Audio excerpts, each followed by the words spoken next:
Oke, assalamualaikum. Kita lanjut lagi ya. Tadi habis sholat zuhur ya. Nah, terus ini ya.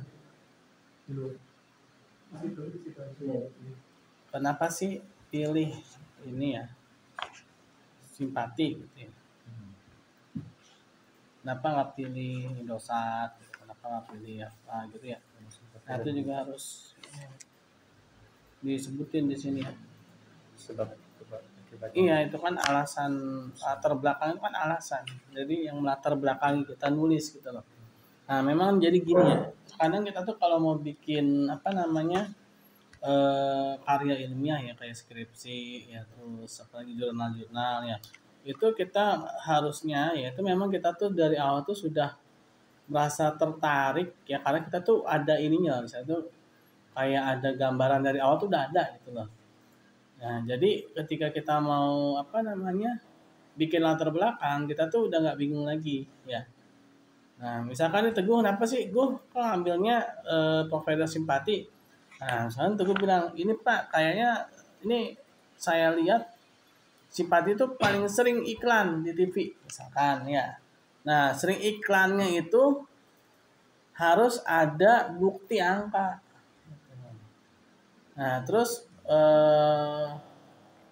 kalau bagusnya lagi, ada tuh perbandingannya. Misalkan dengan apa namanya, misalkan ya, kalau nggak mau ribet ya, simpati berapa, terus yang non simpati misalkan Teguh gabungin tuh, Indosat, terus apalagi Friend, terus apalagi tuh yang provider itu ya. Nah, XL ya kan. Nah, itu jadi ada bukti ininya, apa namanya, bukti kuatnya tuh ada. Jadi bukan cuman berdasarkan ini kita doang gitu, opini kita doang, tapi juga ada bukti-buktinya. Nah, kenapa pilih judul ini gitu ya. Nah, terus juga misalkan nih, kenapa sih kok pilihnya pengaruh iklan? Nah, misalkan Teguh nyari nih ya, penelitian dari tahun, misalkan dari tahun berapa nih, 10 tahun terakhir. Sekarang 2023, berarti 2013 ya. Penelitian berdasarkan hasil pencarian ya, dengan apa misalkan apa namanya yang ada di mana gitu ya, yang ada di Google Scholar, penelitian dengan judul pengaruh iklan ya terhadap penjualan ya, itu misalkan paling banyak dibahas. Nah, paling banyak dibahas ya, ada misalkan terdapat 1000 penelitian. Nah, itu juga angka-angka itu gue bisa dapetin juga pakai aplikasi atau pakai apa namanya alat gitu ya. Karena kalau Teguh ini sendiri ya, bisa-bisa nanti begitu lulus dari sini matanya minus ya. Nah, liatin ini kan. Nah, emang ada tuh alatnya namanya Publish or Perish ya. Nah, itu apa namanya aplikasinya. Itu kita bisa settingin misalkan nih judul. Jadi dia ada beberapa pilihan. Ada judul berdasarkan penulis, berdasarkan apa namanya apa gitu ya. Tinggal kita tulis nih judulnya misalkan gitu ya. Kita setting dari tahun berapa sampai tahun berapa. Terus udah tuh langsung kita klik ya. Oh, satu lagi misalkan berdasarkan pada Google Scholar, karena dia ada pilihannya. Ada Crossref, ada apa gitu ya. Berdasarkan apa ininya ya. Nah, itu nanti keluar otomatis tuh. Keluar tuh. Misalkan dari tahun 2013 sampai tahun 2023 keluar semua tuh dia.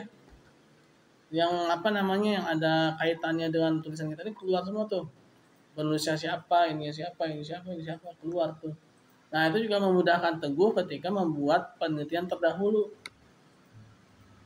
Bisa tuh ngambil dari situ.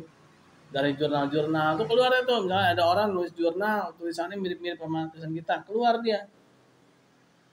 Publish or Perish ininya aplikasinya itu bisa di download lewat ini kok, dari apa namanya Google, bisa Publish or Perish ya. Publish Perish itu tolak. Jadi gini, ini aplikasi ini jadi untuk mempertimbangkan kita kira-kira judul ini kita mau publish atau kita hentikan ya, waktu itu kita ganti gitu ya.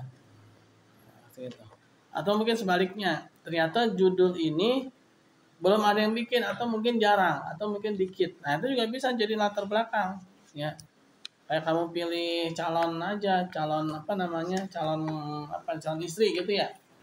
Nah, dulu kan mau nikah nih kan, setelah Teguh Imaduddin ya kan, bahkan ada se-nya kan. Iya banget. Dulu ada tuh film-film apa tuh? Korea apa ya? Tomingse ya kan. Nah, itu dia kayak lulusannya S1 ekonomi dia. Nah, ada Tomingse, ada Epse gitu. Ya, zaman-zaman saya tuh. Film Korea apa tuh? Jepang atau Korea atau Cina?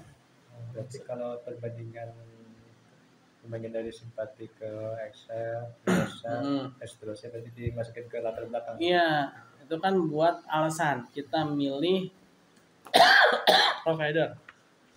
Iya. Nah, terus juga berdasarkan penjualan.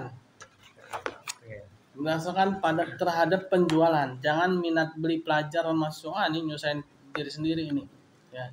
Minat beli. Nah, minat itu apa? Ada orang minat tapi nggak beli. Ya minat beli. Itu kan baru minat beli. Gitu.